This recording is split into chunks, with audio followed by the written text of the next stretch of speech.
Hello, everyone, and welcome back to the Father-Son Packers podcast, your source for Packers news, notes, and analysis. My name is Tommy, and I'm joined, as always, by my co-host, my dad, Matt, here for our first episode of the off-season. Dad, how are we doing?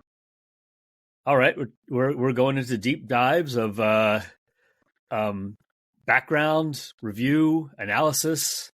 Yep. I feel like we have a little bit more freedom to think up crazy ideas in the off-season than in the regular season. I was going to say, our off-season pods, which, if you hadn't heard, we're going to be doing an episode a week during the whole off-season. So just because the Packers season is done doesn't mean that we are. Doesn't mean, what Brian Gutekunst loves to say, that roster building is 365 days a year. Well, podcasting is 52 days a year. So we will be doing an episode every single week talking about the draft. We got a lot of stuff with the Senior Bowl coming up, which is really exciting. Actually, Senior Bowl right now, which is really exciting, and the Shrine Bowl just a few days ago. And then you got the Combine in a little bit we'll be talking about. We'll be doing mock drafts. We'll be talking about free agency.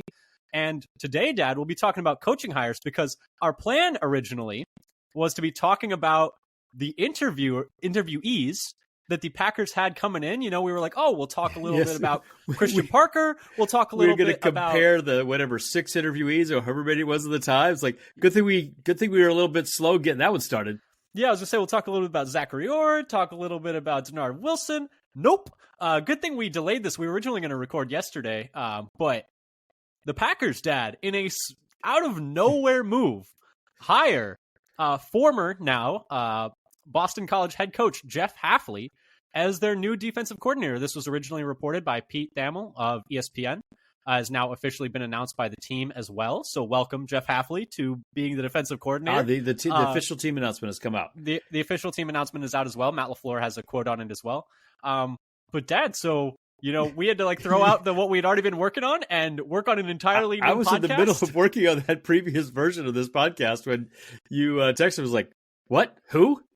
I was like, who?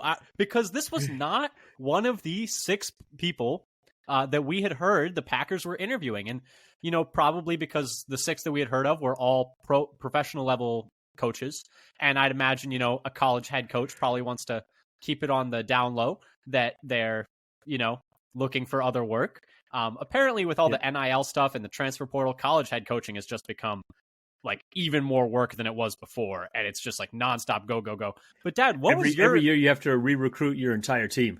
Yeah, it sounds like a crazy amount of work, and it sounds like that was part of what made Hafley move to the NFL, and we'll talk a little bit about that. But Dad, I just wanted to get your initial thought on what did you think when you read this name? Were you also like, who on earth is that? I don't know who that is. Honestly, the name I don't think I'd ever heard of him before, or if I had maybe read when he was hired, saw a headline pass across my eyeballs a few years ago, but otherwise I knew absolutely nothing about him. I haven't followed Boston College football besides A.J. Dillon coming out of the draft a few years ago. So it was complete news to me. I was like, and at first I was like, well, I hope they know what they're doing because I don't know anything about him yet. Yeah, and I think we're gonna break it all down for you here today, folks. We're gonna be talking about his background, some of his philosophies, some quotes from players who have played for him, some quotes from people who are more tuned into that college football side of things. I'm cautiously optimistic. I think I really like the idea of the hire. We'll see if the specifics are whether or not he is the right person. But I think, the way they went about it in terms of going after someone who's going to play more aggressively, going after someone who has a diversity in their background in terms of what they run, worked with a variety of different coaches. I like the way that they targeted Hafley, and we'll see if he's the right guy, but the process makes sense to me. But Dad, before we get into any of that, just wanted to pitch a couple of things. If you like what you hear today, come give us a follow on Twitter at FatherSonPacker. We tweet out when we have new articles out, new podcasts out, pieces of Packers news, articles that we find interesting. We'll be tweeting out clips from Boston College defense, I'm sure. So keep an eye out for that.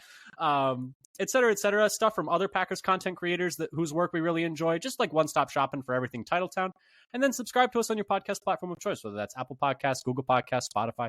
We can put all our episodes out on YouTube as well if you want to check them out there. If you subscribe there, it would really help our numbers. We'd really appreciate it. And then leave a comment too. We'd love to interact with you.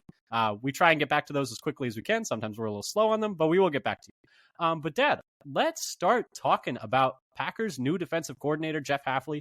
And let me just set the scene really quick with the situation. So he was not one of the 6 interviewees that we had heard about that had been reported by various sources. Pete Thamel, who had the initial report, said, quote, he wants to go coach college, quote, he wants to go coach football again in a league that is all about football, a source told ESPN. End quote. Quote, college coaching has become fundraising, NIL, and recruiting your own team and transfers. There's no time to coach football anymore. So it seems like that was a big impetus behind this move, is he wanted to focus more on the football of it, which is always, positive to hear. And then Matt LaFleur, via Lily Zhao on Twitter, also had a quote about him. Quote, Jeff has had success at every stop of his coaching career with an impressive track record of developing players at every level. We look forward to him leading our defense. And then the other thing that was interesting in terms of the whole situation is that Pete Thamel also in that initial report said that some or all of the Packers defensive assistants would be returning. Dad, thoughts on that? Because that's the one thing where I was like, that, I don't like that personally. That's go ahead. A little surprising. And I would hope that they would give him the freedom to pick the assistants he wants. Yes. And I would, here's the thing. It's like, you've had 2 disappointing defenses in a row, and a lot of these assistants have been the assistants for both of the past defensive coordinators. Like, you've got Olividotti's been here since Pettin, if I remember correctly. So he's been across 2 staffs now. And then you have, please help me, I'm blanking on the D-line coach, Jerry Montgomery, who's been here since Dom Capers, and has been across 3 different disappointing defenses. And so it just seems like to me, and you have some new guys. You have a guy like Ryan Downard, who's a new secondary coach who actually worked with Jeff Hafley, and we'll talk about that a little bit. And so I understand, maybe keeping like 1 or 2, but I really hope we get some fresh blood in here, because we've had 2 straight disappointing defenses with 2 different defensive coordinators, and we've kept the defensive staff across both of them. And to do that a 3rd time just seems, I don't understand it to me. I really hope that the report is like, we're keeping 1 or 2, not we're running it back with this whole staff, because it just feels like what the whole point is, that the defense is kind of tired and slow and needs a changeup, and just to run it back with the same staff feels like completely the opposite of that. Wouldn't you say? Yeah, I mean, you want fresh ideas, you want energy, you want people who have,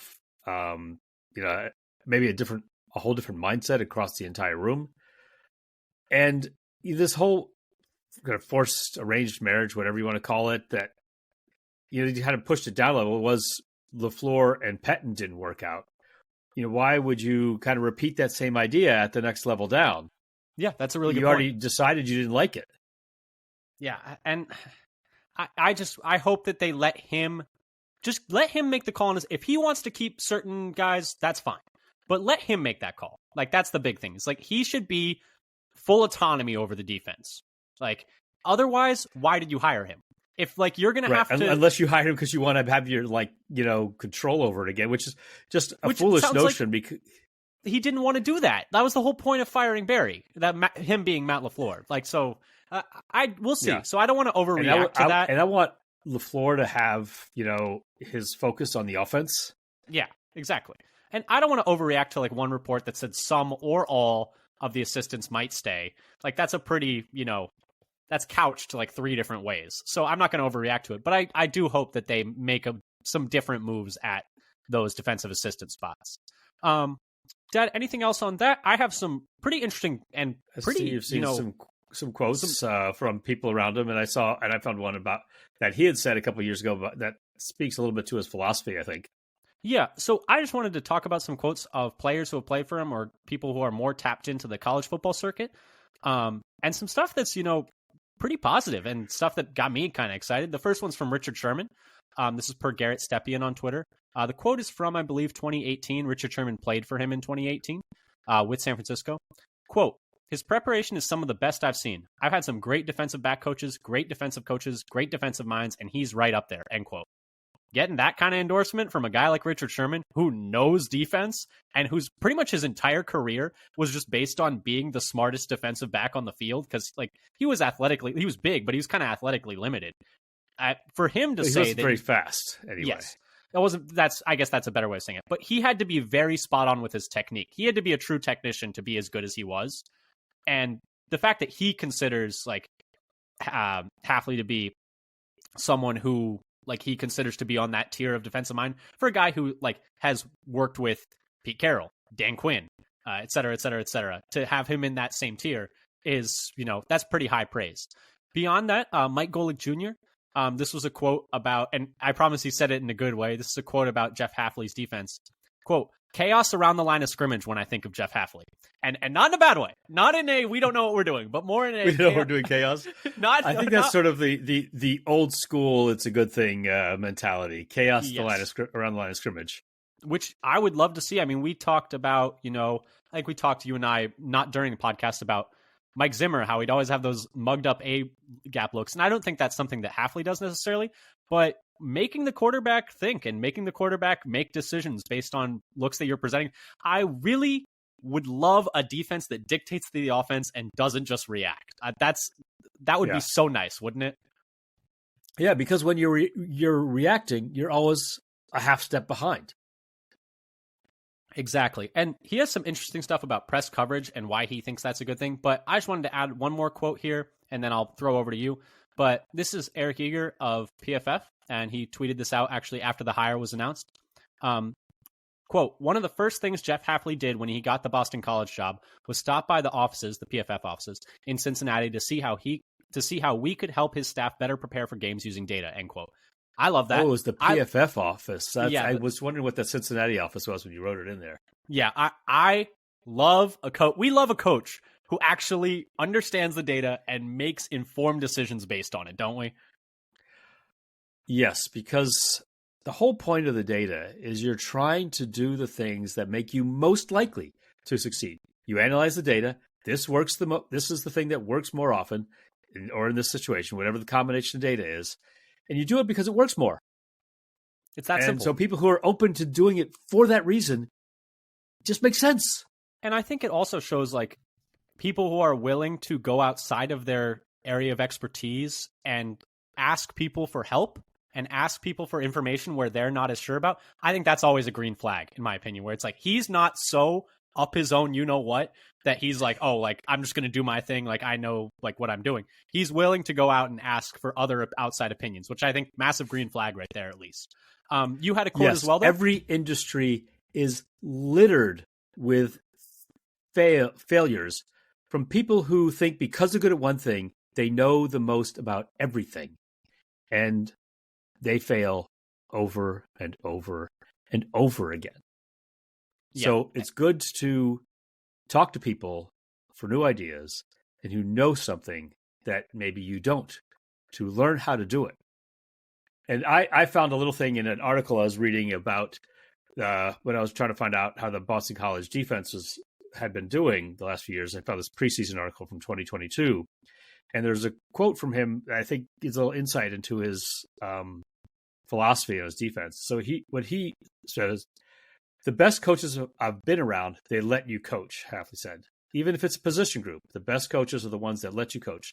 They might sit in a meeting and kind of share with you what they want it to look like in certain drills. When the players are around, their coaches are going to coach. That was huge for me.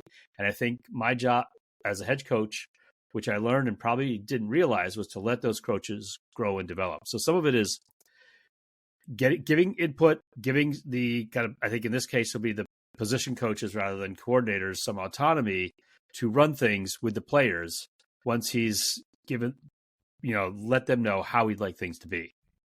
Yeah. And I think, there are coordinators that are more hands-on, there are coordinators that are more hands-off. It's all about hitting that balance, knowing when is the right time to like really go in hands-on and when to like let the defensive assistants do their thing, because they're highly paid and they've worked their way to get to this spot too. They know a lot about football too. But yeah, Dad, let's talk. I just want to say for that sort of thing to have success, you need to ahead of time, make sure you've explained well what your vision is for that particular position group, so that coach can then relay it to the players. Yeah, well, let's talk a little bit about Hafley, though. I have some more quotes about his philosophy that I'll share in a second. But I just wanted to give, a quick rundown of, his experience, his bio. Although, Dad, you wrote this part up, so if you want to take it away and talk a little bit about what he's been up to. Actually, this is like mostly from Wikipedia. So he's still on the young side. He's only 44. He was a wide receiver in college, actually, not a defensive player. Then he worked as a defensive assistant and defensive back coach combo with Albany for a couple of years and Pittsburgh for a couple of years. And I see you had a note that he coached Darrelle Revis, but yes. When he was assistant at Pitt, and I think I watched a little video of him talking about that, and he was like, yeah, no, when I got there, I was like, I know a lot about like coaching defensive backs. Then I coached Darrelle Revis, and I was like, wow, I have a lot to learn about coaching defensive backs, because that's what happens when you coach, one of the all-time greats. Yeah, and so then he was 3 years as Pitt's defensive backs coach, and then 1 year with Rutgers as the defensive back coach, and then he moved to the NFL and did 2 years with Tampa Bay as an assistant defensive backs coach, and then the defensive backs coach under DC Bill Sheridan.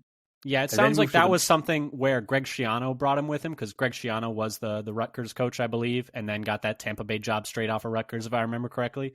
So that probably, I think there's maybe more than one case where he moved with a coach, because I think he also followed Jim O'Neill, I believe, at one point. But from Tampa, he went to the Browns, and he was the defensive backs coach under Jim O'Neill when he was a defensive coordinator for Mike Pettin. So he's had a little bit of exposure to the Pettin system there for a couple of years. And he also coached with current Packers defensive backs coach Ryan Downer there.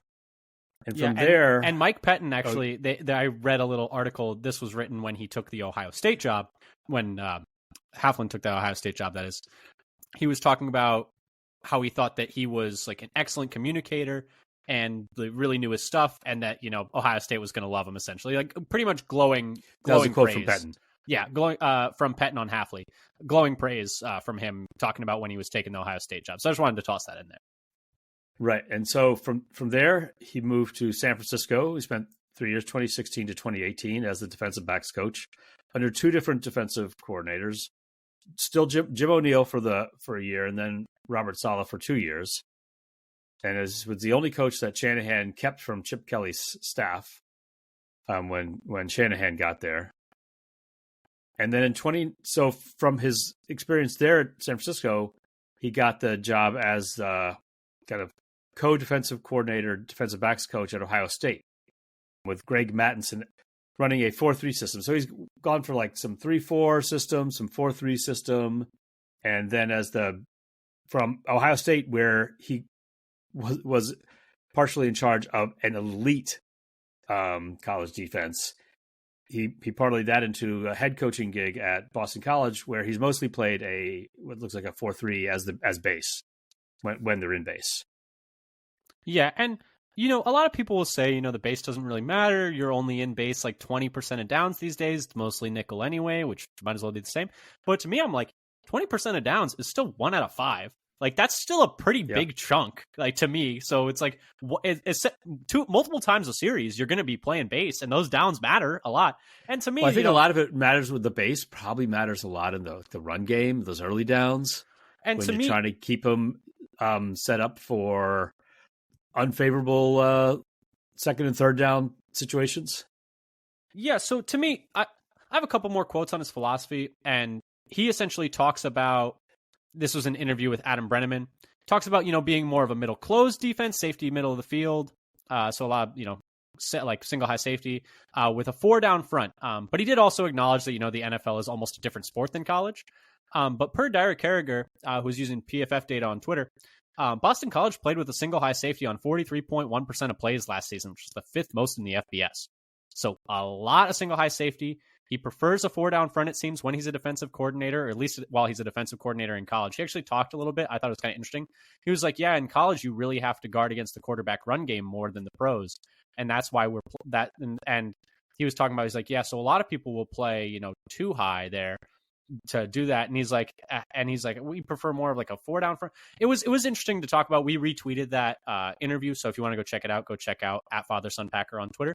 But he did acknowledge that, the NFL and college are almost different sports, is what he was saying.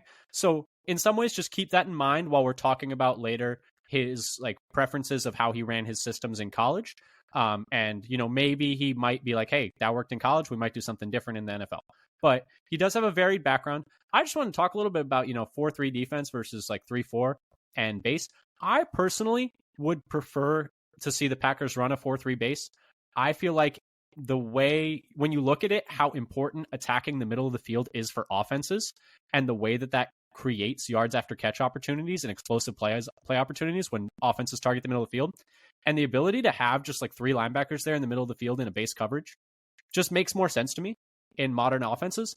The counter argument is there is a dearth of inside linebacker talent in the NFL right now. And so trying to find 3 of them might be really hard. Dad, what do you think about that? Yeah, I mean, I feel like we've seen more of the at least some of the elite defenses be running a 4-3 rather than a 3-4 in the last few years. There's always elite ones both ways. San Francisco runs a 4-3, although we talked about in our preview, it's like they're actually much worse in their base defense in a lot of things than they are in their nickel. And then, Baltimore ran a 4-3, or sorry, a 3-4. So, you can have an elite defense either way, but I would be interested in them exploring a 4-3 base if they can find some more linebacker talent. Yeah, I think for me, the biggest thing is the whole sort of attitude adjustment. Yes, I think not how you want to scheme, but how you want to play. Well, let's talk a little bit about that, because I have some quotes from him talking about. Yeah, I see you've got some quotes. Yeah, why don't you fire those out? I have some quotes from him talking about his philosophy. The first is less of a quote, but I was just surfing Twitter, looking up his name, looking at recent, looking at old stuff, and I found something, and I cannot remember who retweeted it, but it was essentially a presentation that he had put together to talk about cornerback press technique, and he is big on press coverage to the point where he seems almost disdainful for off coverage, which I'm cool with it, I guess. But he is. I think a lot of Packers fans share that feeling about disdain for off coverage, especially when you're off behind the line to gain.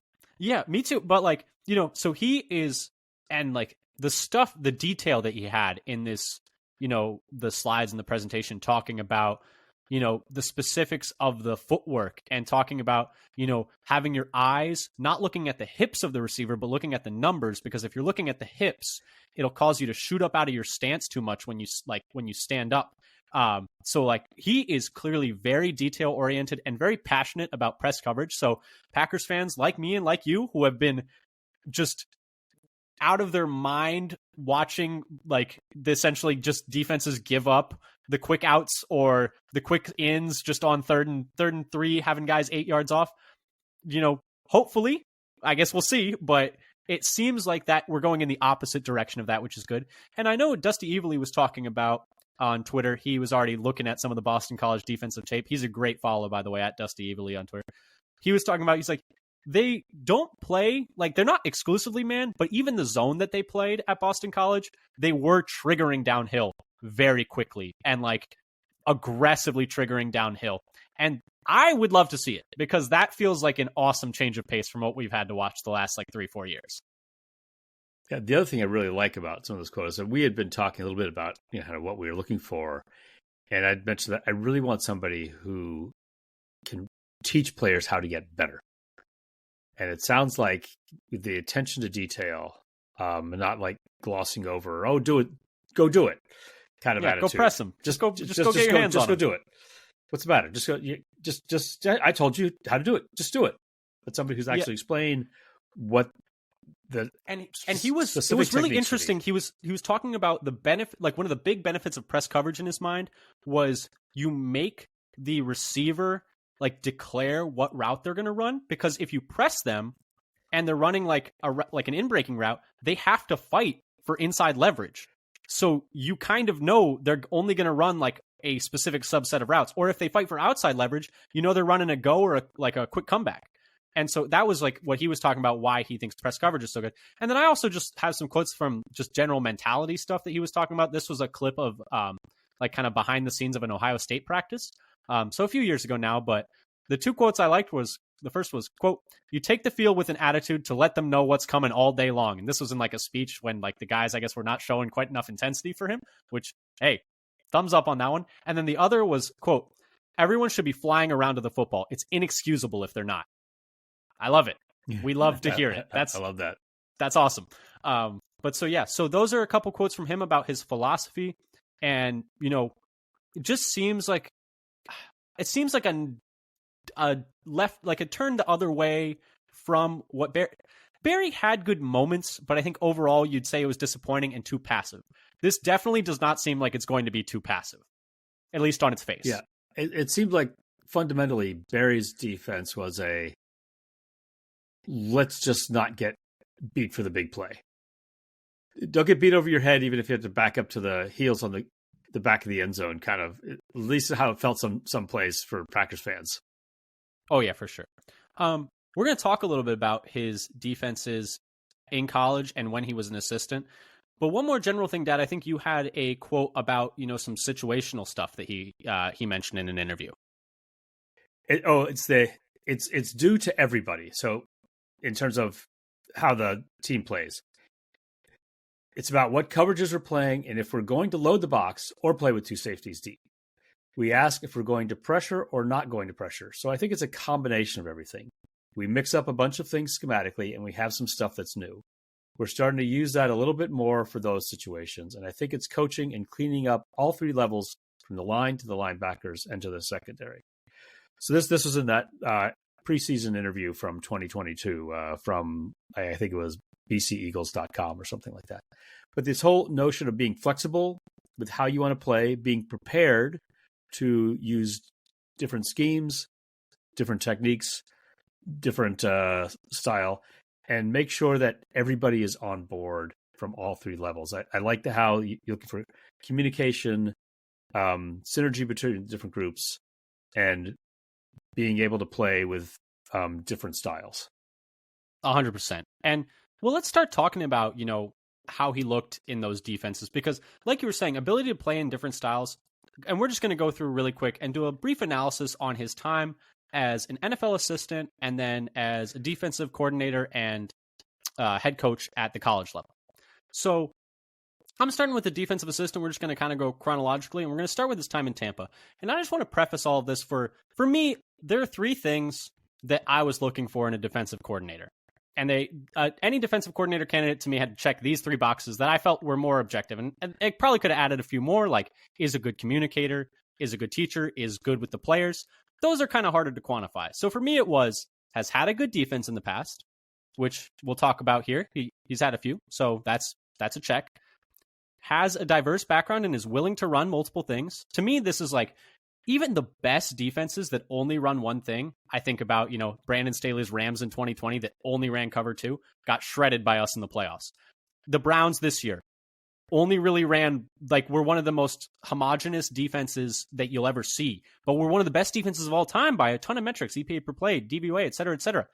Got shredded by Houston in the playoffs because you need to have a changeup. And so that's another box that I think he checks. He is played in 4-3 defenses, played in 3-4 defenses. We'll talk about, the different tendencies of the defensive coordinators that he's played under. So I'll talk about that in a second. And then the third is ability to do more coached under. Sorry. Did I say played under? Yeah.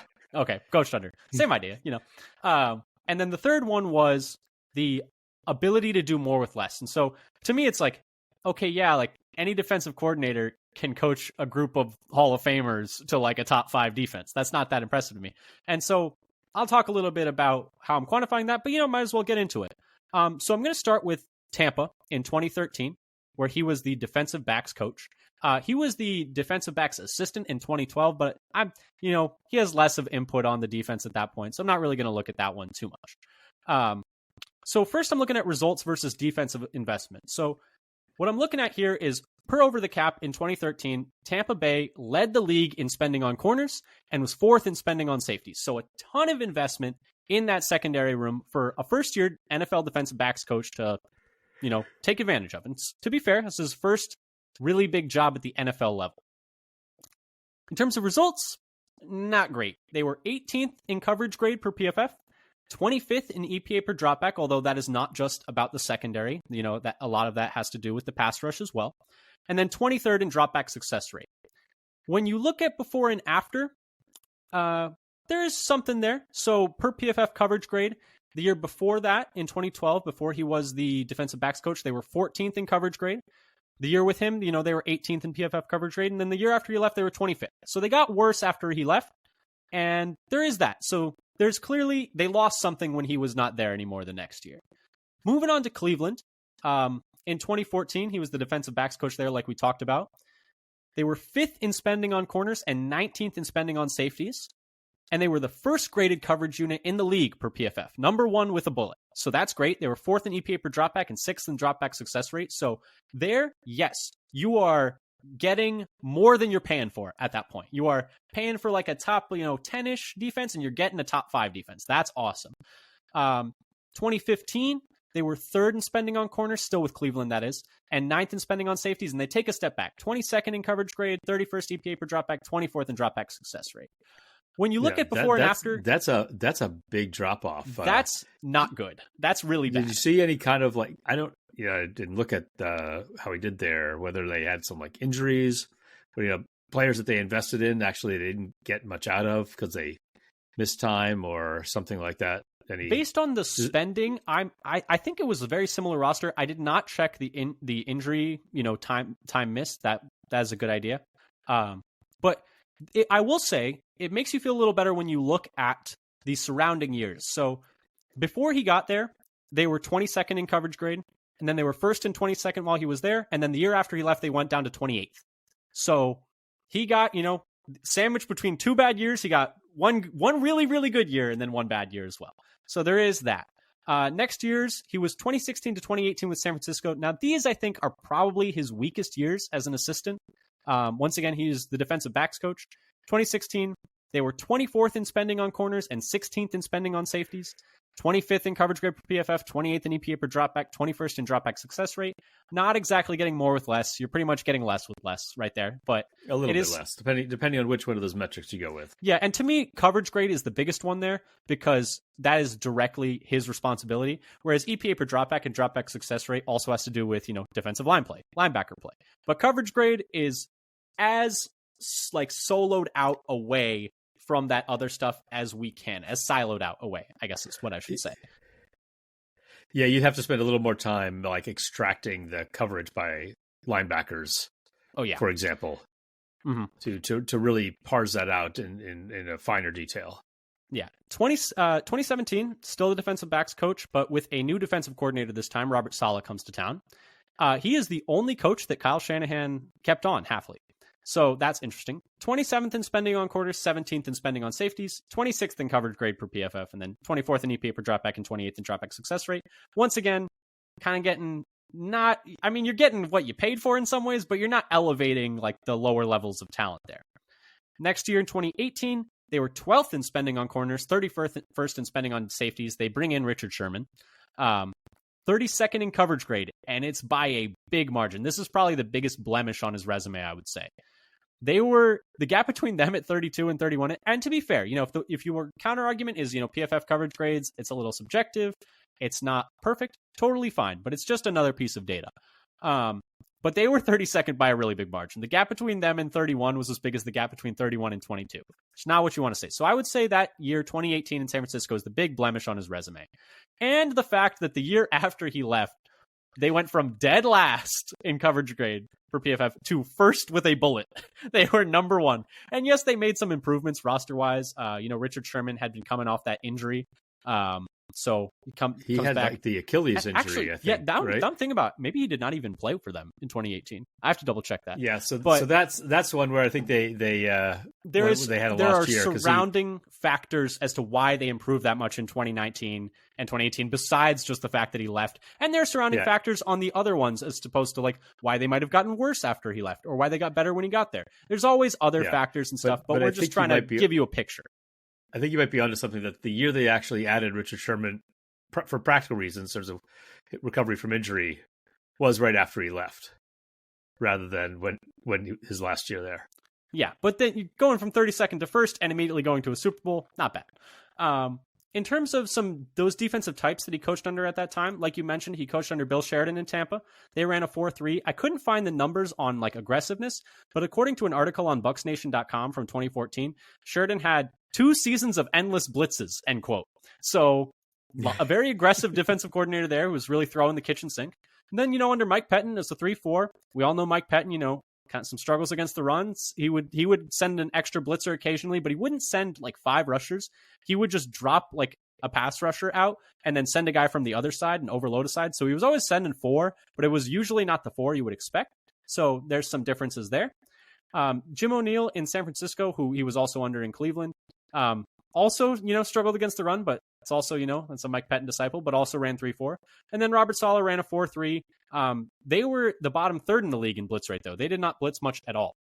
And the Pro Football Reference doesn't have blitz rate before 2018, so that was the only one I could really see the actual like blitz percentage on dropbacks. But yeah, so they are more multiple, but didn't blitz as much. So a very diverse background in terms of what the coaches he coached under liked to do, which is what I love to see. You love to see guys who have a big Rolodex of what they can run. But Dan, you looked at his time at the college ranks where he went next, where he went to be the DC at Ohio State and then later the head coach at Boston College. Do you want to talk a little bit about his time there, or do you have anything that you wanted to like bounce around about his time in the pros or things that you were thinking about for that? Yeah, so I didn't go back to his early, starting out college years where when he was probably like 30 defensive years old assistant, and you don't really expect to learn much from that actually. And I think I did find that. I think Richard Sherman you know what I saw? was playing in 2018. You know what I saw, which was funny? Speaking of his time as a grad assistant, he was in this, I think it was the same interview I was talking about earlier. He was talking about his time as a grad assistant driving from Pittsburgh to like his home, I think in New Jersey, I think it was, but I can't remember exactly. I think he went to a high school in New Jersey anyway, if I saw. Yeah, but he's talking about how he didn't have money for the toll roads, so he would just pull up to the window, pretend to throw something in, and then raise his hands like it didn't work until they let him through, because he just didn't have money for the toll roads to get home. He didn't avoid the toll roads. He still took them. I mean, East Coast, gotta save some time in the traffic. But I just thought it was a nice little slice of life story. He seems like a funny guy, although he does also seem pretty intense. Which if you're a good defense, not surprising. But if you're a good defense, intense works. Success solves everything. Like, if you're going to be super intense and you're bad, people aren't going to like that. But if you're good, it's going to be okay. So ultimately, it's a lot of result stuff. But Dad, let's talk about those results and how he looked when he took on a bigger role at the college ranks. Yeah, so thinking about his time, let's start with Ohio State, where he got the it was a co-defensive coordinator job. Yeah, co-defensive coordinator / defensive backs or secondary coach. Yeah. Yeah, after San Francisco. So at Ohio State in 2019, his 1 year there, the team, one thing I tried to do find a rate neutral stat I could use to gauge college defense effectiveness. And so I stuck with yards per play. Anyway, by that metric, they were first in the country, according to sportsreference.com. And so they think, well, they just had a bunch of great players. And they're the players that made up the team, the 4 recruiting classes, would have been ranked 5th in the country. In terms of like the 5th ranked recruiting class, like on average? On average, right. So I went through, this was from, I think 247 Sports, where I got the recruiting grades for Ohio State for all 4 of those years leading up to that team. And they would, on average, had the 5th best recruiting class. So one thing I didn't do is try to figure out which were defensive players and which were offensive players. So maybe maybe not quite doing more with less, but elevating that talent, doing a little bit more. Certainly, it's hard to call 5th in the country less, but they were first. That's what I'm saying. But still, and the thing is that I've seen people say it's not like the cupboards are bare in Green Bay. Like, there's some good players. Like, come on.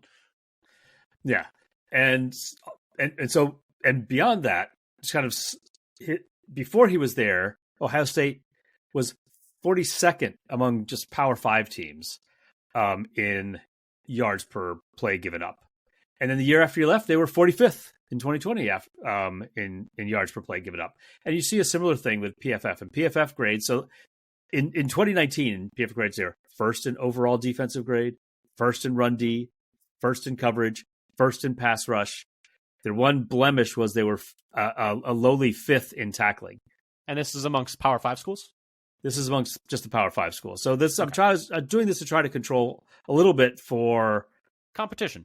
Makes sense. Competition, and not have teams that are in like just dominate a weak conference, which a lot of actually, when you look at it, the whole list, and there's a similar for the yards per play. I know North Dakota State's grades must be absolutely insane. So you end up with like half of the top 50 being teams from weaker conferences. And then after he left Ohio State in the next year in 2020, they were 7th in defensive grade, 10th in run D, 38th in coverage after he left, after being first in coverage.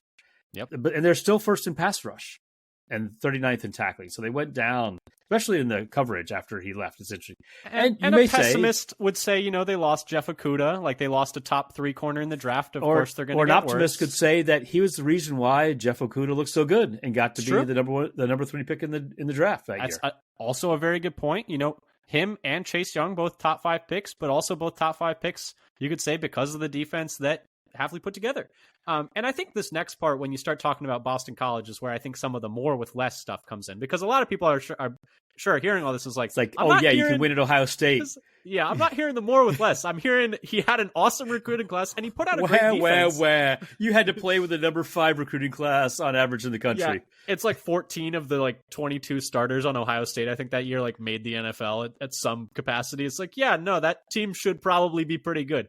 But I think, it's the looking at the before and after of when he was there, and then the one season he was there, he was clearly, elevating that group. He was part of the reason they were so great, as well as the players. Obviously, it's never just one or the other. But I think this time at Boston College that you're going to talk about next is really where I'm like, wow, because Boston College, it's a fine program, but it's not getting these massive recruiting classes, right? Right. You don't really think of them as a recruiting powerhouse.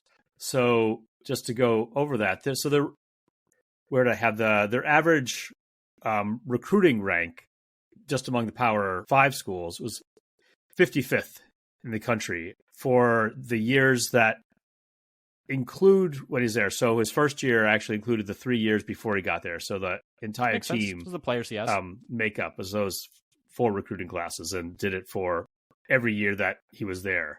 And so, we've got, and they were so low. They had a lot of 64, 66, 61. They were below some non-Power 5 teams. They were so low. I had to weed out, you don't have to, you have to do, you don't usually don't have to do that so much for the recruiting rankings, but they had 3 to 5 non-Power 5 schools out recruiting them for several of those, and not just 1 or 2, several of those years. Yeah. And he was there from 2020 to 2023. So 4 years. And he definitely turned out some great defenses. I think you're about to talk about. Yeah. So one thing that happened is they had, I think, a good defense before it had fallen off. And the defense improved just from some traditional stats and points per game given up. They improved by the 6th most in the nation from 2020 to 2021, from his first year to his second year.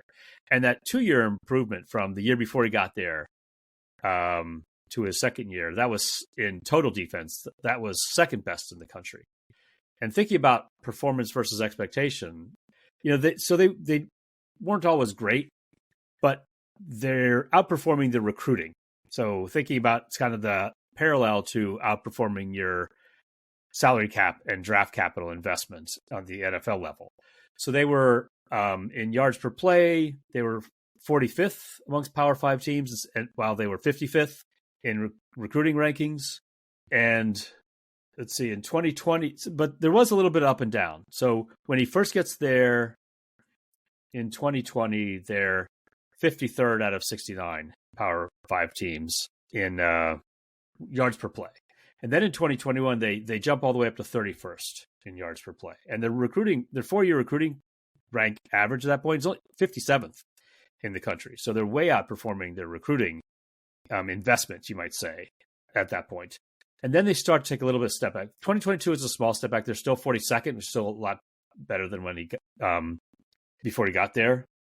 But then in 2023, they dropped all the way back to 62nd. So a little bit more like they were just before he got there. They also had a change in the defensive coordinator who left for Carolina Panthers to take an NFL job. So that was the 1 year where he actually underperformed the recruiting investments. Though you hear a lot of people, the articles reading at that time about how they had lost some of their better pass rushers, and so they weren't getting as much pressure. And so then the defense suffered in that regard. Yeah, and while he was there at Boston College, he was there for 4 years. I mean, they made 3 bowl games in those 4 years, so really not bad. And you look at just like win-loss record, which we're hiring a defensive coordinator, not a head coach, but it's indicative of his performance overall as a coach and his ability to teach and lead. But in 2020 he was 6-5, in 2021 6-6, in 2022. I know you mentioned the defense was like the poor year in the defense was 2023. 2022 they go 3-9. I'm sure they'd like to have that year back. And then 2023 they go 7-6. So yeah, and one of the articles I read said they were having trouble with some of in terms of the win-loss record. What was it? The number of games that they gave up, like, was it less than 30, but lost was unusually high. So you're saying their offense, they weren't scoring. They weren't scoring so much. Yeah, and they had a fair number of games where they were giving up, points in the 20s, and maybe it was like on par with like Clemson or something that year. I forget which one of those years it was. Maybe it was like 21, 20, or 22. And their overall defensive performance, a lot of these things are also reflected in PFF grades as well as in the like points per play metric that I was using. His first year, they were 39th in D overall, 31st in run, 43rd in pass rush, 41st in coverage. From that, they jump up in his second year to 17th overall in defense, 17th in run D, 6th in coverage, only 65th in pass rush, and 3rd in tackling. And then there's a little bit, it starts to degrade a little bit in his third and fourth year, going up to 48th overall in defense and 57th overall in defense in 2023.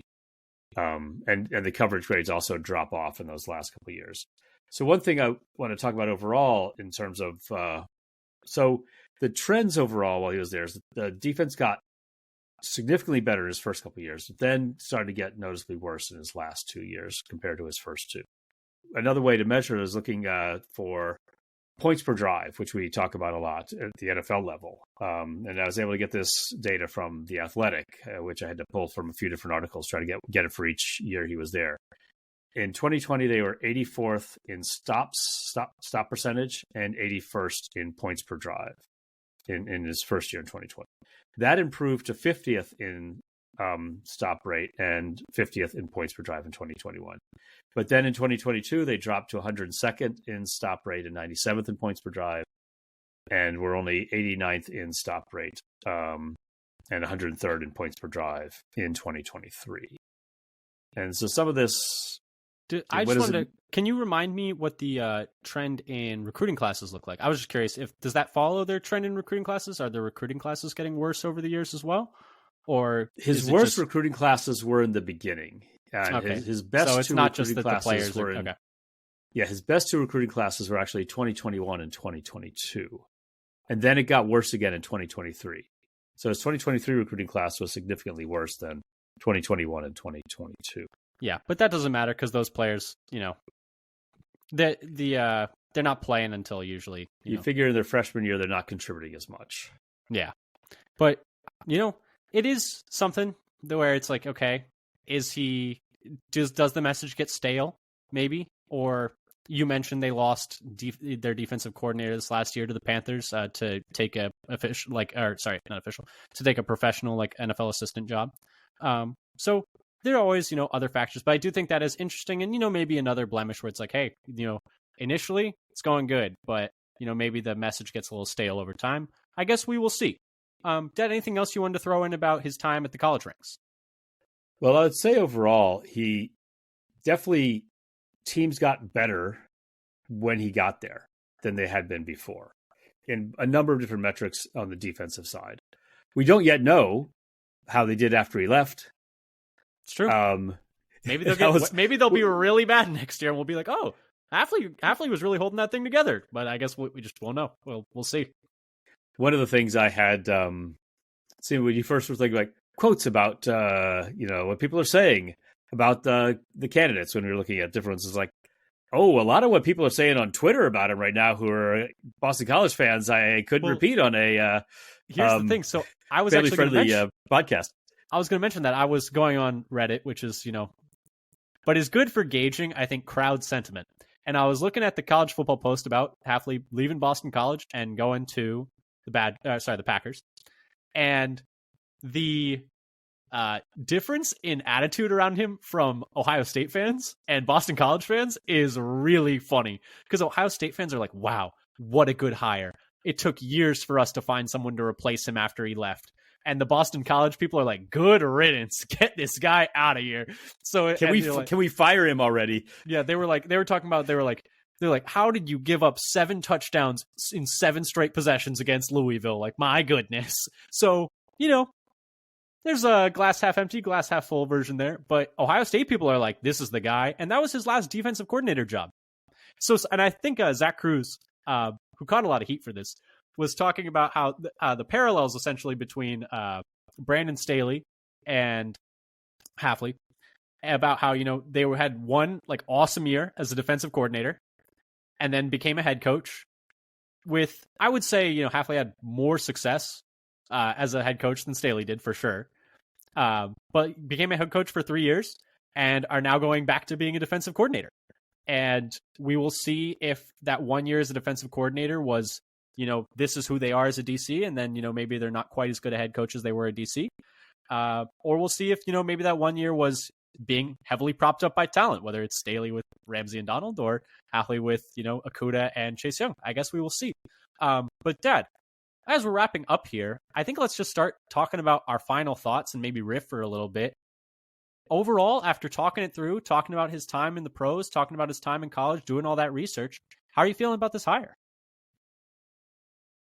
I think there's reason for optimism. I don't think You love that phrase. There's reasons to be excited. There's reasons for optimism. I'm always looking for reasons for optimism, because that's fair. If you're only looking for reasons for pessimism, it's like, what are you doing? Are you just trying to be unhappy? I mean, if you're searching for reasons, sometimes people I think are like searching for reasons for pessimism. Yeah, you want to have a be reasonable. There are reasons to have concerns, as opposed to reason. Instead of saying it's doomed to fail, I guess I feel like there's a big difference between saying, there's some reasons for concern versus like, oh, this is gonna flame out horribly. Well, to me, what I'm thinking about is I'm comparing it to how I felt about the Joe Barry hire a few years ago. And at the time of the Joe Barry hire, I was like so underwhelmed. I remember feeling like, why was this the one of the 3 finalists? Okay, yeah, that one I did.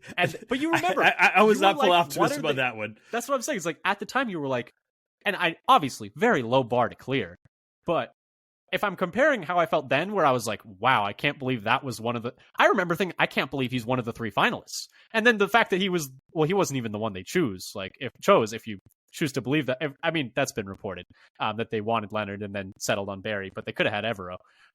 But if I compare that to how I feel now, I'm very cautiously optimistic. I always say cautiously, because I'm never going to let myself get all the way sucked in on especially Packers defense.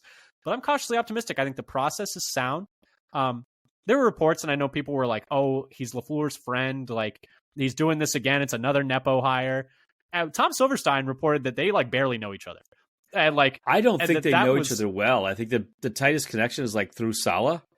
Yeah, it's like through Saleh, through Shanahan. Stenovich coached with him in San Francisco, I believe. They were... Downard. Shanahan and he were together in Cleveland or something. Yeah, well, Shanahan and him were together in San Francisco, too. Of course, in San Francisco for his last... which may be why he ended up in San Francisco, because I think they had been in Cleveland a little bit before.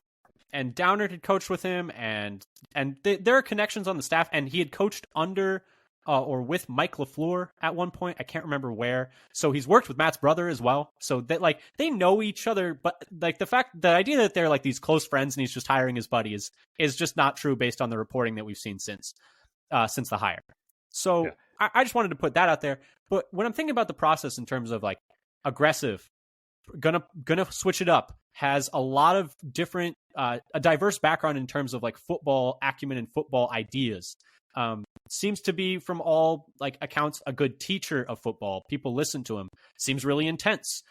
Is very detail oriented. Gets buy-in from players. I can't imagine it's easy to get buy-in from a guy like Richard Sherman who knows so much about football. Where it's like, what can you really teach an age 30-year-old Richard Sherman? Like he pretty much knows everything like that there is to know about coverage. It's probably forgotten more than most people will ever know about coverage. And for him to be like, wow, I really respect him as a teacher and think he's like one of those top defensive minds. That says a lot about him. So I'm cautiously optimistic. I understand the hire. I like that they're going with a young guy. I think it was a little shocking for all of us because we were like, who on earth are you hiring? How did this happen? But yeah, no, I feel pretty good about this hire. I think it could work. I also think it could. As we've seen him succeed. Yes, we've seen him have good defenses. At an elite level, something that Joe Barry did precisely nowhere. Yeah, it's true. Joe Barry had we looked back flashes. As like, oh man, he's had a bad defense everywhere he's been. It's like, yeah, we were looking, it was like by DVOA. I didn't go back before that. Yeah, it's like by DVOA. It's like, okay, I feel like at that point we're making excuses like, well, maybe he didn't have any talent, but yeah, he didn't do anything with it either. Exactly. It's like coming up with like, yes, the idea of doing more with less. And I remember thinking about, it's like, I mean, if I squint really hard, I could be like, he's just going to run the Staley stuff. It's fine. And I think that's another nice pivot here is you're not hiring a scheme. You are hiring a coach, right? Which should always be what you're doing. But somehow we got lost last time. Yeah, I think maybe the NFL went through this a little bit, at least in the offensive side of the ball. It's like, oh, let's get everybody from this McVay tree. Well, people talk about that, but name one of those guys that hasn't worked. Like every single one of those hires has been good. like even the ones that people laughed at, like Zach Taylor. Zach Taylor took the Bengals to a Super Bowl. They had Jake Browning looking like a pretty good quarterback. Kevin O'Connell, Browning with the Vikings. Kevin O'Connell with the Vikings. They're doing a really good job on offense. They're doing interesting things. Kirk Cousins looks as good as he's ever looked. You got McVay. You got LaFleur. You got Shanahan. McDaniel. You got McDaniel. Like, which of these, like, everyone's like, oh, back when everyone hired all these McVay guys, all of them have been good coaches. Like they're all this. That's a 0.4 doing that because they've all been good. Yeah, but I'm more in the camp of get good people. Get people who are smart and skilled at their job and know how to get people to play well. Teach them how to play well, motivate them how to play well, put them in a position to play well. As opposed to just put them in a position and hope it doesn't fail. Yeah. And a lot of what we're talking about is like general design of the defense. We're not going to know how he is really as a defensive play caller until we really see it in action. That's the thing where you're just going to have to wait and see. I know Dusty Evely, like we talked about earlier, he was talking about how they did some interesting blitz things on third down, sending delayed blitzers through the same gap. So like sending one blitzer through the A gap and then like a second later sending a second one when it's like already opened up. And he thought that their defense was not particularly complicated at Boston College, but had interesting tricks, like little like twists that they would just kind of throw in there to like try and get the other team off guard. I mean, they went toe to toe with Florida State this past year. Like, I think they only lost that game by like a score. So they've been able to compete at a high level versus some programs that, you know, maybe they're like punching above their weight, even in a year where their defense wasn't necessarily as good. But Dad, anything else you want to add, or should we wrap it up here? Jeff Hafley, new defensive coordinator, Green Bay Packers. I had gotten myself to the point where, we're still not going to hear for a few days. They're still going through the process. They got like guys they'd just been able to start talking to 2 days ago.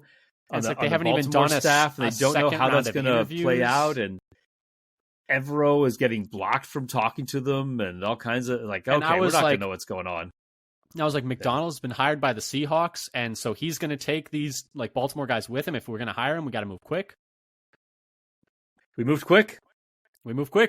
Just in a completely different direction. We didn't even know was on the table.